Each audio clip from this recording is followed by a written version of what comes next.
আমরা যেমন ঈদের মধ্যে খুশি করি, আজকেও মনে হচ্ছে যে আমাদের একটা ছোটখাটো ঈদ হয়ে গেছে। এটা একটু টেকনাফের জন্য রেকর্ড পরিমাণ মানুষ হয়েছে, আর্জেন্টিনার ফ্যান ফলোয়ার। তো আমরা দোকানপাট ফেলে সবকিছু ফেলে এখানে আনন্দ করতে চলে আসছি। সবকিছু মিলিয়ে দলের জন্য আমরা আশাবাদী। এখানে আমাদের এখনো 4 স্টার লোডিং, আমরা এখন 4 স্টারের জন্য অপেক্ষা করতেছি। বিজয় উল্লাস। ছোটবেলা থেকে আর্জেন্টিনা অনেক ভালো লাগে, সাপোর্ট করি। মেসি খেলা আমার অনেক ভালো লাগে।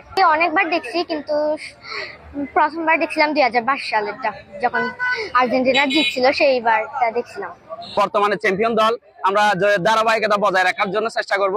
আর আমরা দেখছি হচ্ছে স্কেলোনি যেভাবে তার শিষ্যদের সাজাচ্ছে, যেভাবে ট্রেনিং দিচ্ছে, সেটা হচ্ছে ইনশাল্লাহ আমরা আবারও এই 2026 বিশ্বকাপ চ্যাম্পিয়ন হওয়ার স্বপ্ন দেখি। হাজার হাজার আর্জেন্টিনা ভক্তরা এখানে আমরা টেকনাফ বিচে এসে জড়িত হয়েছি বিভিন্ন এলাকা থেকে।